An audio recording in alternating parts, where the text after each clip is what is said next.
ఒకసారి IAS officer అయితే IPS officer అయితే 30 నుంచి 35 సంవత్సరాల సర్వీస్ ఉంటుందండి.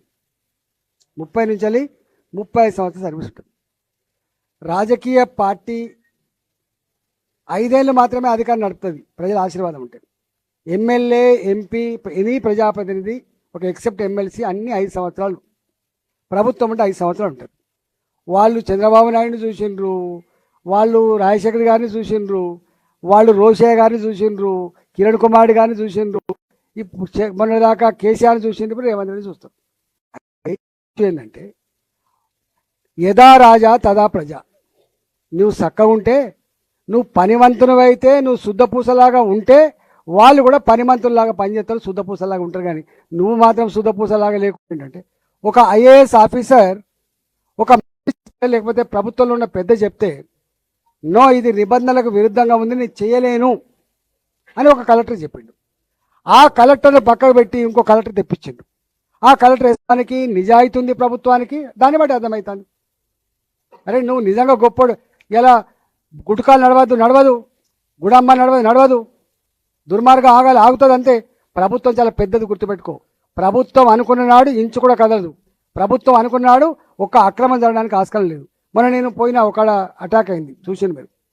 అంటే ప్రభుత్వాలు పూర్తిగా విఫలమైనప్పుడు, ప్రజలకు చట్టాల మీద విశ్వాసం చల్లగిలినప్పుడు నాలాంటి ప్రజాప్రతినిధి ఏం చేయాలి చెప్పండి? గా పని చేస్తాడు.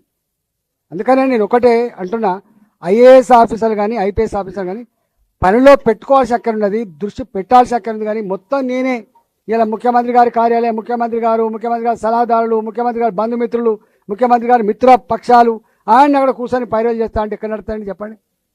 ఇవన్నీ లెక్కలతో సహా బయట పెట్టే రోజు వస్తుంది, తప్పించుకోలేరు. వాళ్ళు అనుకుంటారు పిల్లి కళ్ళు మూసుకొని పాలు తాగినట్టుగా భావిస్తాను, తప్పించుకోవడానికి వీల్లేదు. ఆయన అప్పుడు అన్నట్టు చూసినా రెడ్ బుక్ రాస్తున్నా అని చెప్పి మేము కూడా ఒక బుక్ రాస్తున్నాం, ఇక్కడ మేము కూడా ఒక బుక్ రాస్తాం. ఇవన్నీ వచ్చినప్పుడు తప్పకుండా కాషాయ బుక్ రాస్తాం. మేము కాషాయ బుక్ రాసిన నాడు తప్పకుండా అవుతుంది.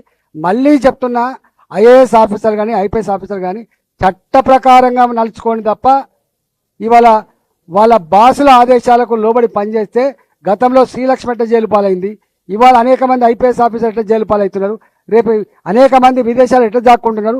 మీకు కూడా గతి పట్టకుండా చూసుకోమని చెప్పి నేను విజ్ఞప్తి చేస్తున్నా. ఐఏఎస్ ఐపీఎస్లకు ఉండే గౌరవం వేరు.